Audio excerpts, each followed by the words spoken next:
एक साधं म्हणणं आहे, हैदराबादचं गॅजेटियर आमचं लागू झालं, हे तुम्हाला मान्य आहे का? माईक द्या त्यांच्या हातात. 2 मिनिटात लोकांच्या अडचणी म्हणजे प्रश्न नाही येणार. त्या माणसानं मोठं काम केलंय. हॅलो, ते जिल्ह्यात तिथं व्हायला पाहिजे. विखे पाटील साहेबाकडे द्या. विखे पाटील साहेब, आमचं हैदराबादचं गॅजेटियरची अंमलबजावणी झाली का? आपण अंमलबजावणी करण्यासाठी GR काढला आता. ओके, GR याच्यासाठी काढला की अंमलबजावणी करायसाठी? एक प्रश्न. दुसरा ऐका,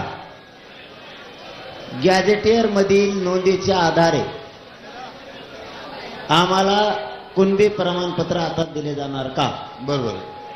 त्या जे काही त्याच्यामध्ये आपण निकष दिलेले आहेत ती पूर्तता केली, नातेवाईक असेल, पुणे खापड पंजोबा किंवा कुटुंबातील तुमचं पुणे असेल, affidavit जरी केलं तरी देणार आपण दाखला.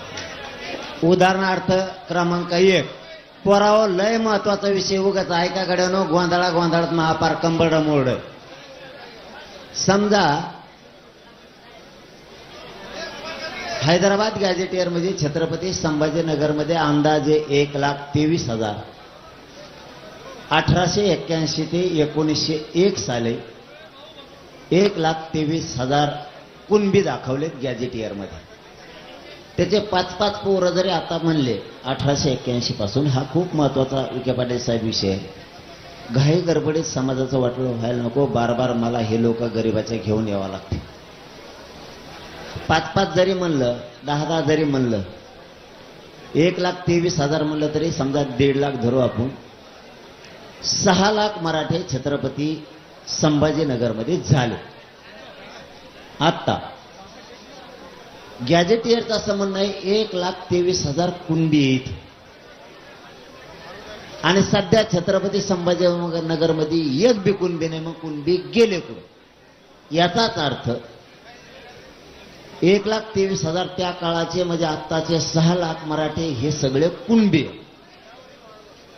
याच पद्धतीनं त्रिसदस्यीय केलेल्या समितीला काम करावं लागेल विखे पाटील साहेब. 1, धाराशिव मध्ये 97,000 मराठे कुणबी त्यावेळेस दाखवले.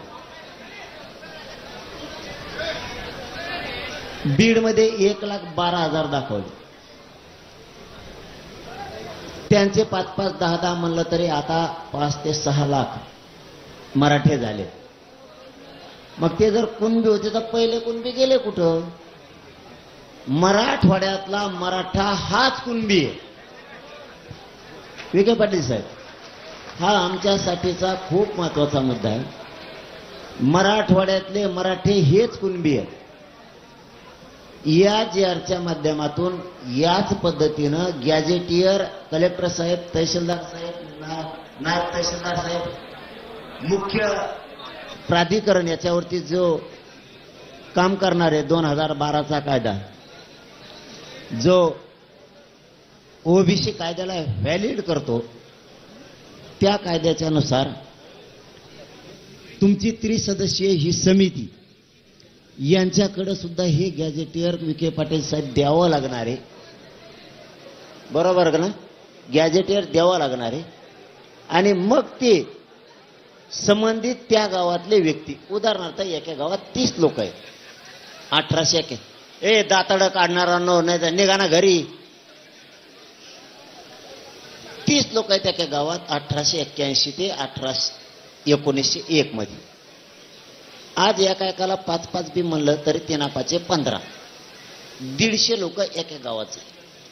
त्रिसदस्यीय समितीला असं काम करावं लागेल. इथले मग कुणबी गेले कुठं? त्याचा अर्थ हेच कुणबी आहेत. अर्ज करावा. उदाहरणार्थ तुम्हाला पाहिजेच असेल तर, तू कुणबी आहे पण आज तू मराठा आहे, तुझा 7-12 दे, तुझा 7-12 दे. तो याकडे 7-12 नाही, तू कोणाच ते बटन रन करतो, त्याचा शपथपत्र दे, तुला कुणबी प्रमाणपत्र देतो. बरोबर? आपण जे म्हणता गाडगे पाटील साहेब, तेच अभिप्रेत याच्यामध्ये तेच अभिप्रेत आहे. त्यामुळे अशी अडचण अजिबात नाहीये काही. आणि विखे पाटील साहेब म्हणते तेच आहे मग याच्यात. बर, ही झाली एक बाजू. आता हेच करावं लागेल बरं का. पण तुम्हाला सुधारित आणखीन आदेश द्यायचे, द्या, 1-2 दिवस तुमच्या हातात येईल. पण मी लास्टचं सांगतो आता, जे आर मला लढण्यावर लय विश्वास आहे. जे आर फसवणूक करणं येणं जाणं लय मराठ्याने मुंबईत तुंबिली म्हणून वाटा लावणं हे खूप मी बघितलं. जरी तुम्ही फसलं तरी मराठी कदारणार नाहीत. मराठी कदारणार का? एक भाग झाला. दुसरं आता आम्ही कापरे कोपरे बघितले, कोणत्या कोपऱ्यात कसं राहायचं काय. दुसऱ्या बारी नाही, फौजा जशा पायथ्याला नेते तशा आम्ही फौजा पायथ्याला आणून ठेवल्यासारखं करू शकतो.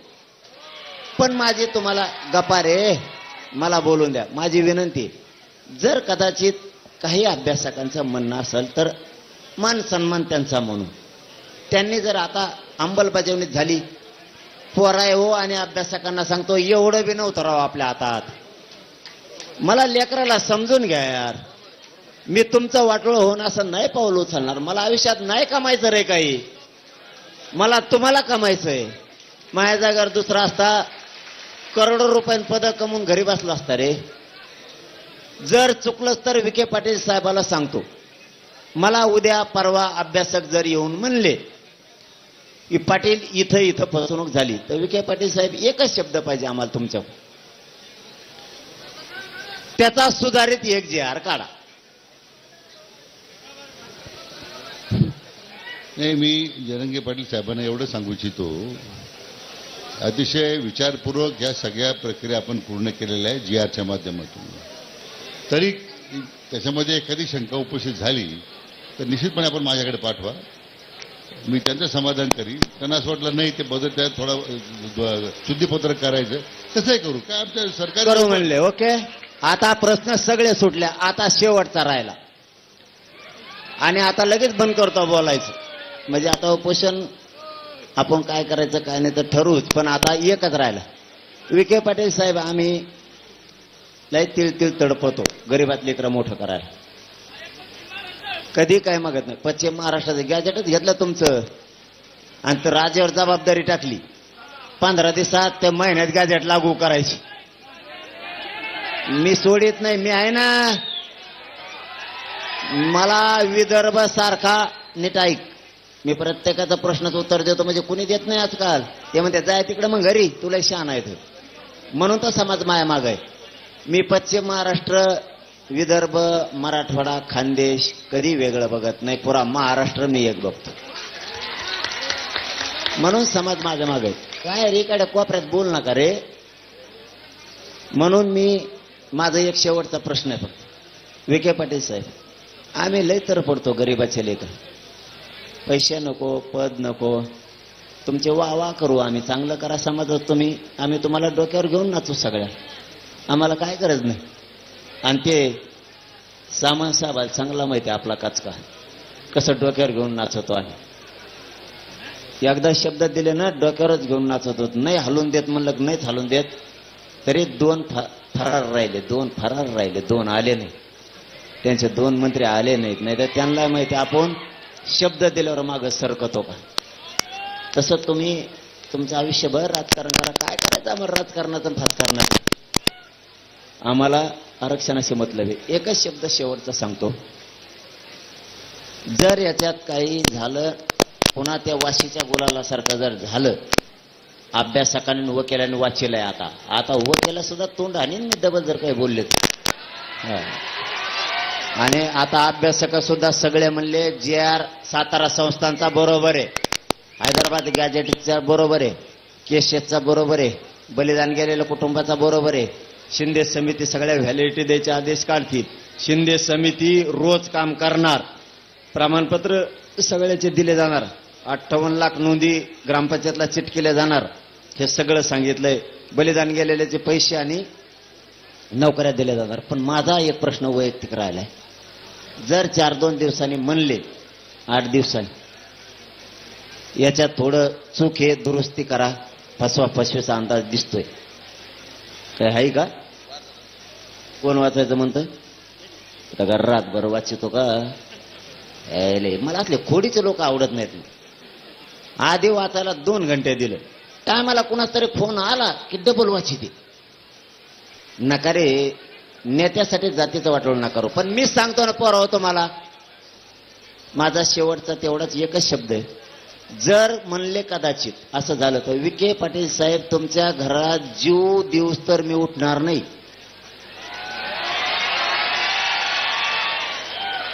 मराठा समाजाचं वाटलं नको.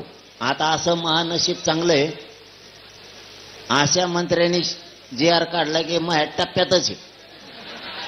मुंबईला येईन, दिल्लीला जाईन, टुपकन उठायचं आणि ती अजून बसायचं. आणि पोरावर जरी फसवणूक झाली तर तुम्हाला सांगतो, आपण हळूहळू करून 3 करोड मराठी आरक्षणात घातलेत. आणि आता पश्चिम महाराष्ट्र आणि मराठवाडा सगळा आरक्षणात घातलाय आपण पुरा. जर काही राहिलंच तर मग आज शब्द आहे तुम्हाला, जीवात जीव आहे तोवर तुमच्यासाठी लढण गद्दारी करणार नाही. आणखीन काय पाहिजे तुम्हाला? हे फसिणारच आहेत, फसिलं तर फसू द्या. मी म्हणलं का आता लढत नाही. छत्रपती शिवराय वारंवार लढले म्हणून स्वराज्य निर्माण झालं. एकदाच लढले स्वराज्य निर्माण झालं का? मी वारंवार लढण होत असते. चूक एखादी तुमच्याकडून होती, एखादी मायाकडून होती.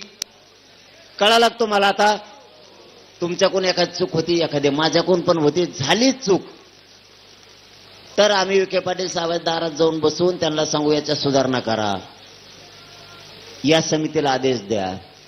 त्या कलेक्टरांना सांगा गॅजेटियरच्या नोंदीनुसार मराठ्यांचे प्रमाणपत्र वाटप सुरू करा. किती दिवसापासून सुरू होणे वाटप?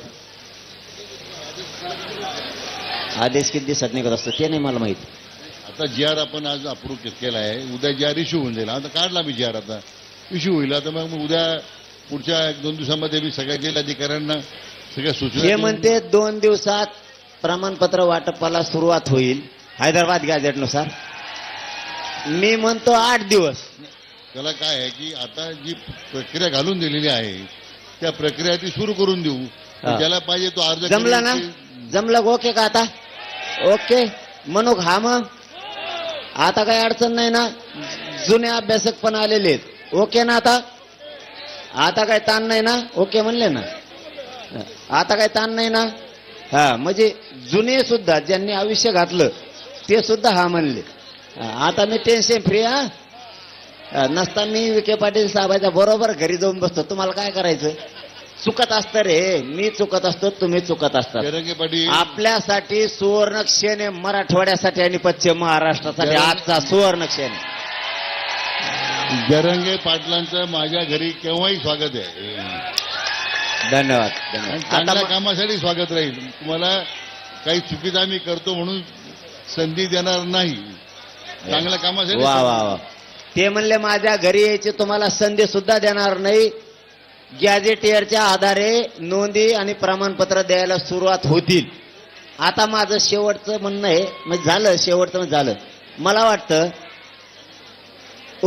आहे. शांत बसा 1 मिनिट. तुम्ही बोल नका यार. वरचेच लय बोलता. वरचे बंद करा, नाही तर खाली द्या ना फेकून यांना. मला असं वाटतं विखे पाटील साहेब, बाबाराजेजी साहेब, अगं सगळेच आले. गोरे साहेब, आमचे सामंत साहेब, ते तर आधीच गुलाल लावून आले. सरनाईक साहेब, दंड तुम्ही आमच्या गाड्यावर दंड टाकलाय. जर नाही माफ केला ना तुम्हाला धाराशिवला जाऊनच देत नाही आमच्या तिथून. माझी एक इच्छा आहे, सगळ्या जणांनी ऐका. मला वाटतं उपमुख्यमंत्री केलं काम सगळं विखे पाटील साहेबांनी. त्यांना श्रेय 100% दिलं आणि त्यांची मंत्रिमंडळाची टीम. पण माझी इच्छा आहे उपमुख्यमंत्री साहेब एकनाथजी शिंदे साहेब आणि उपमुख्यमंत्री अजितदादा पवार साहेब आणि मुख्यमंत्री फडणवीस साहेब यांनी उपोषण सोडायला यावं. तुमचं आमचं वैर संपलं. तुम्ही या नका येऊ, आमची इच्छा आहे. ते आपण आता माझी विनंती काय, आता आपण उपोषण सोडून घेऊ. शांत बसा पोराओ, शांत बसा. हे ऐका रे, शांत राहा. उपोषण आता माझी विनंती अशी आहे. ऐका ना रे साहेब काय म्हणते. नाही, आपण आता एक उपोषण सोडू आज आणि ही अंमलबजावणी आम्ही सुरू केली की एकदा माननीय मुख्यमंत्री दोन्ही नंतर मी उपमुख्यमंत्री- जवळ येऊन देत नसतो. माझं पूर्ण ऐकून घ्या ना, माझं पूर्ण ऐकून घ्या, सगळं काम तुम्ही माझं पूर्ण केलं. ऐकून घ्या. आता आपल्या म्हणण्याप्रमाणे सगळे जे आर आपण तुम्हाला दिलेले आहेत, निर्णय केलेत, निर्णय प्रक्रिया सुरू केली. माननीय मुख्यमंत्री देवेंद्रजी फडणवीस साहेबांनी खरंच त्याच्यामध्ये फार प्रयत्न केले. त्यांनी मला अध्यक्ष केलं म्हणून मला हे करता आलं आणि म्हणून त्यांचा मी अतिशय आभारी आहे, कारण त्यांनी मला संधी दिली आणि सातत्यानं गेले 3 दिवस या सगळ्या माझ्या प्रक्रियेमध्ये माननीय मुख्यमंत्री सातत्यानं पाठपुरावा करतायत, माहिती घेतायत, मार्गदर्शन करतायत. तो फवाजले माननीय उपमुख्यमंत्री एकनाथराव शिंदे साहेब आहेत, माननीय उपमुख्यमंत्री अजितदादा आहेत. हे दोघेही सातत्यानं ही प्रक्रिया पूर्ण करण्यामध्ये त्यांचं एवढं सहकार्य लाभलं म्हणून तर आम्ही इथपर्यंत आलोय जयरंगे पाटील साहेब. पण माझी विनंती काय, हे अगोदर आपलं ठरलं नव्हतं, आता ते सगळे बाहेर आहेत. आपण जर आता उपोषण सोडलं तर माझं मत काय आहे की विनंती अशी आहे की मग मे बी एखाद्या दिवशी आपल्याला त्यांच्या सभेत भेटे घालून देऊ आपण एकदा आल्यानंतर. पण आता उपोषण सोडा अशी विनंती आहे. आमचं पोराव शांत बसणारे, आमचं म्हणणं एवढंच आहे, ते जरी आले तरी उपोषण आम्ही तुमच्याच हाताने सोडणार. ऐका ऐका ऐका, आमचं पण ऐका. आता तुमचं ऐकलं, आता आमचं पण ऐका. त्यांच्यात आमच्या मराठ्यात जी नाराजी आहे ती या निमित्ताने निघून जाईल म्हणून त्यांनी तिघांनी पण यावं. ते जर नाही आले तर ही नाराजी अशीच राहणार, हे पण सांगतो. मंत्रिमंडळ उपसमितीचा मी अध्यक्ष म्हणून ते सगळे अधिकार मला दिले होते आणि अहो तुम्हीच सगळं म्हणलं आणि ना तुमच्याच नावाने उद्या नारळ एक फुटणार. मिनिट आणि मग सगळे मंत्रिमंडळ सदस्य आम्ही त्याच्यामध्ये होतोच. म्हणून आता निर्णय होतो म्हटल्यानंतर ते त्यांचाच निर्णय माननीय मुख्यमंत्री आणि उपमुख्यमंत्र्यांच्या लक्षात घ्या. आमची इच्छा सांगितली, येते नाहीत नका काय.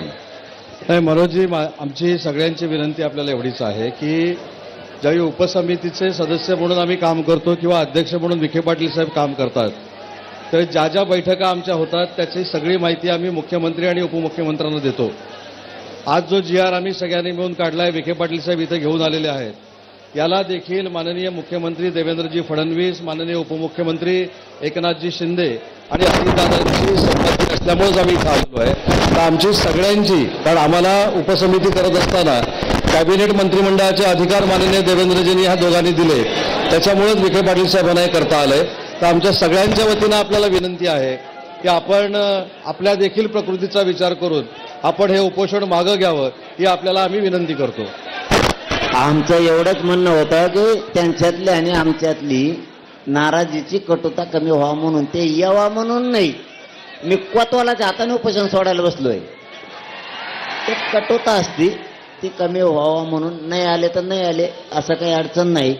पोराय हो, नाही माझी अडचण काय- उपोषण सोडायचं का? सोडा.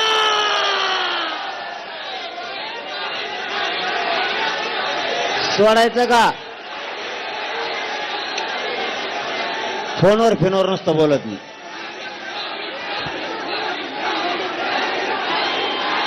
उपोषण सोडायचं का? सोडायचं का नाही? काय म्हणतात? थांबा थांबा थांबा, शांत व्हा शांत व्हा. थांबा रे, थांबा. नाही,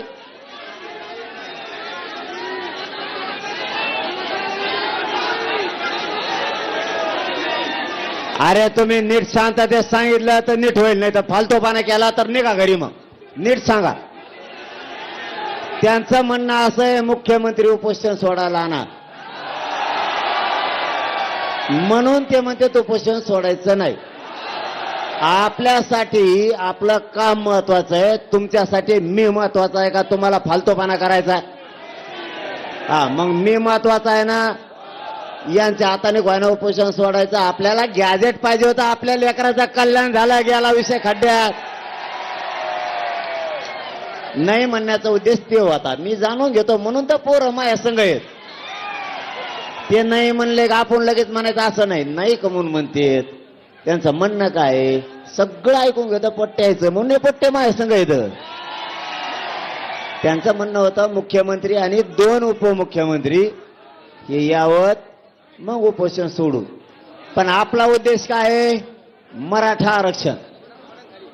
ते मिळालं पाचाला एखादा येत नाही का मरो का मग इथं बसून मी मग हे बी कळायला पाहिजे तुम्हाला त्यांना यायचंच नाही समजा आपलं मराठीचं उपोषण सोडायला का मारता का मला सोडू का आता ओके चला धन्यवाद दम्मानी गावाकडे जायचं आपल्यासाठी आजचा आपल्यासाठी सोन्याचा दिवस आहे सोन्याचा गाड्या दम्मानी पळवा दिवाळी आपल्यासाठी आज दिवाळी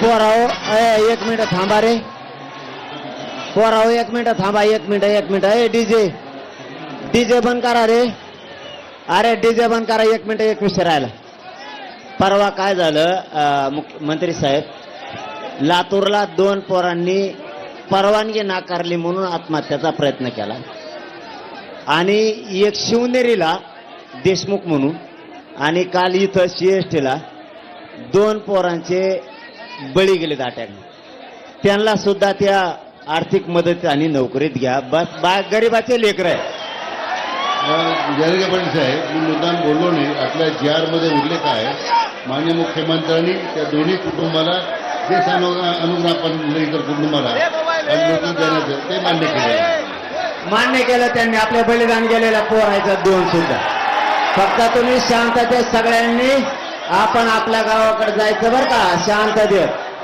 मला दवाखान्यात राहावं लागणार आहे आता मी निवांत येईन तुमच्या भेटीला छत्रपती शिवाजी महाराज की छत्रपती संभाजी महाराज की लढाएंगे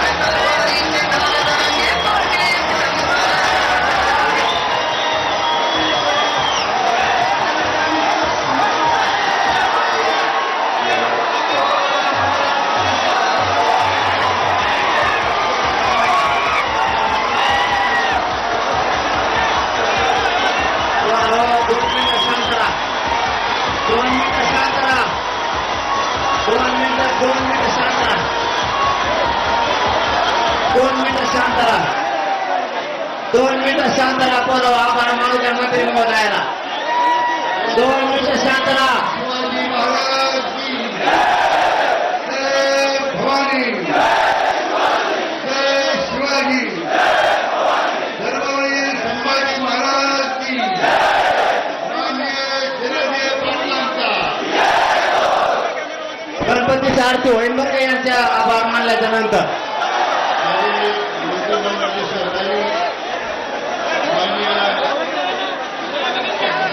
नामदार शिवेंद्रजी भोसले साहेब माननीय नामदार जयकुमारजी गोरे साहेब माननीय उद्योग मंत्री उदय सामंतजी माननीय परिवहन मंत्री प्रतापराव सरनाईक साहेब राणा जगदीशसिंग आमचे आमदार महोदय आमचे खासदार चव्हाण साहेब व्यासपीठावर सर्व या मराठा आंदोलनाला पाठिंबा देण्याकरता या उपस्थित सर्व माझे बांधव भगिनी राज्यभरातून आलेले सर्व माझे मावळे सर्व पत्रकार बंधू आणि उपस्थित मित्र मी प्रथमतः राज्य सरकारच्या वतीने माननीय जरंगे पाटील साहेबांचं मनापासून या ठिकाणी अभिनंदन करतो आणि आभार व्यक्त करतो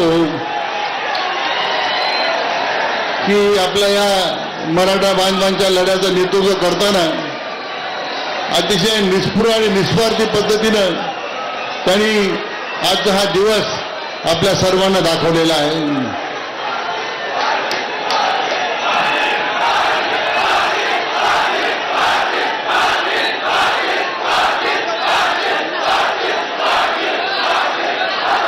मला राज्याचे लोकप्रिय मुख्यमंत्री मान्य देवेंद्रजी फडणवीस आहेत त्यांचे आभार मानायचे आहेत. आपल्या राज्याचे दोन्ही उपमुख्यमंत्री मान्य एकनाथराव शिंदे साहेब आणि मान्य अजितदादा पवार साहेब त्यांचे या ठिकाणी आभार मानायचे आहेत. आणि या मंत्रिमंडळातील माझ्या उपसमितीमध्ये असणारे आमचे सर्व सहकारी, मग गिरीश महाजन साहेब आहेत, चंद्रकांत दादा पाटील, दादाजी भुसे, माणिकरावजी कोकाटे, आशिषजी शेलार, या सर्व आणि माझ्या या उपसमितीमध्ये कार्यरत असणारे आमचे सगळे अधिकारी, सामाजिक न्याय विभागाचे सचिव, विधवा न्याय विभागाचे सचिव, गृह खात्याचे सचिव, अन्य सर्व विभागाचे जे अधिकारी होते आणि सगळे कर्मचारी, त्यांनी अहोरात्र हे घडून आणण्यासाठी जे काही प्रयत्न केले ते सगळ्या माझ्या अधिकारी आणि कर्मचारी बांधवांचा सुद्धा मी या निमित्तानं आभार व्यक्त करतो. माझ्या मंत्रिमंडळातील सर्व सहकाऱ्यांचा आभार मानतो की हा निर्णय करताना अतिशय एक दिलानं, एक मतानं हा निर्णय त्यांनी घडून आणला. आणि म्हणून मला वाटतं आजचा आपला दिवस आपल्याला ऐतिहासिक क्षण आपल्याला साजरा करता आला. राज्याचे मुख्यमंत्री मान्य देवेंद्रजी फडणवीस साहेब यांनी विशेष करून या सगळ्या प्रक्रियेमध्ये प्रत्येक दिवशी माझ्याबरोबर चर्चा केली, काल मला निपुण म्हणून मार्गदर्शन केलं.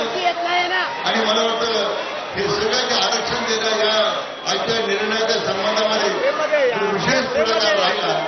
मला मनापासून आपल्या राज्याचे लोकप्रिय मुख्यमंत्री देवेंद्रजी फडणवीस साहेब यांचं मनापासून अभिनंदन करायचं आहे.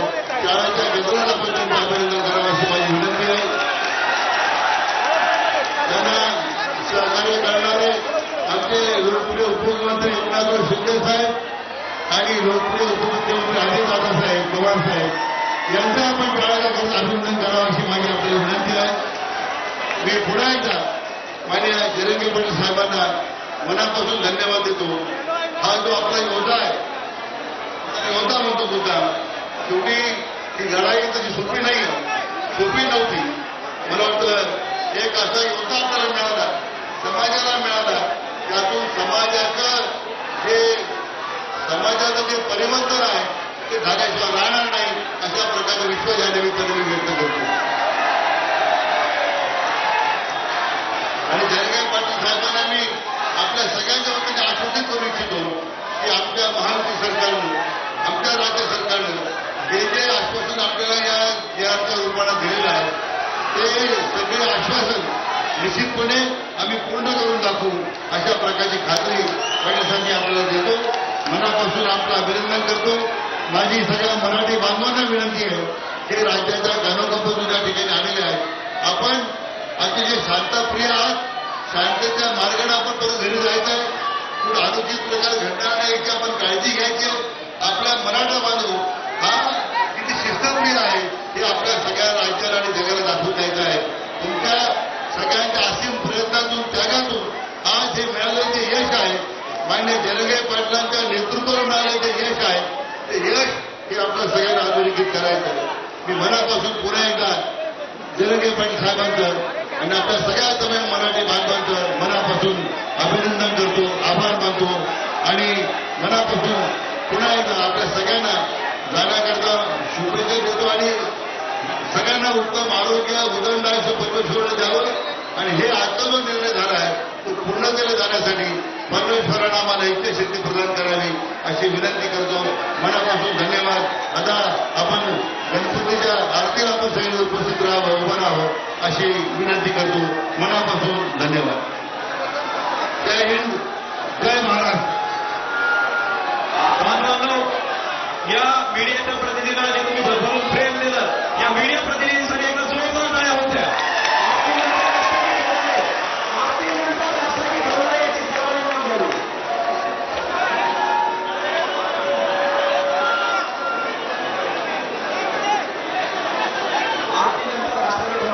आरतीची तयारी करा. आरतीची तयारी करा.